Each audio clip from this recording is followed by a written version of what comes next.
Hello viewer, আসসালামু আলাইকুম। আজকে আমরা আলোচনা করব ম্যাকিয়াভেলি কী জন্য চুপ থাকার উপরে বিশেষ গুরুত্ব আরোপ করেছেন। আজ এই বিষয়ে কথা বলবো, সঙ্গে আছে আমি প্রভাষক ইফতেখার আহমেদ রতন। ম্যাকিয়াভেলির মতে চুপ থাকাটাই হচ্ছে একটা মঙ্গলজনক এবং বুদ্ধিমানের কাজ। তার মতে অনেকেই বেশি কথা বলেন, অনেকেই নিজের বিচার বুদ্ধিকে জাহির করেন, অন্যকে কনভিন্স করার চেষ্টা করেন, বেশি কথা বলেন, মানুষকে বেশি বোঝানোর চেষ্টা করেন। এটা অ্যাকচুয়ালি সবসময় এটা বুদ্ধিমানের কাজ নয়।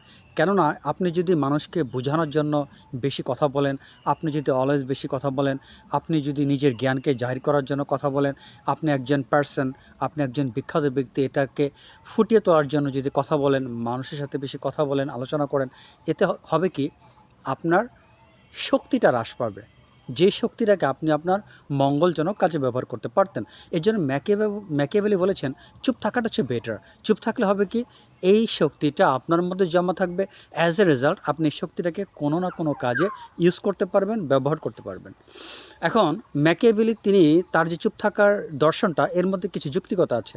আপনি যদি বেশি কথা বলেন তাহলে কিন্তু আপনার ভিতরে যেই দুর্বলতাগুলো আছে, আপনার ভিতরে যে লুকায়িত দুর্বলতাগুলো আছে সেগুলো প্রকাশ পাবে।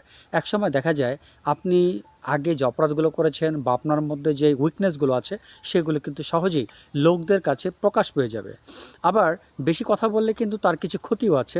সেটা হচ্ছে কি আপনার চিন্তা কৌশল, আপনার বুদ্ধিমত্তা, যেগুলো আপনার শত্রু আপনার মধ্যে খুঁজে বেড়ায়, আপনার চিন্তাশক্তি, আপনার বুদ্ধির কৌশল, আপনার সীমাবদ্ধতা, আপনি যখন বেশি কথা বলবেন তখন এই জিনিসগুলো কিন্তু বেশি কথার মধ্য দিয়ে প্রকাশিত হয়ে যাবে।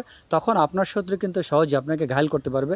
কেননা বেশি কথার মধ্য দিয়ে আপনি আপনার চিন্তাশক্তি, আপনার কৌশল, আপনার সীমাবদ্ধতাকে অলরেডি শেয়ার করে ফেলেছেন।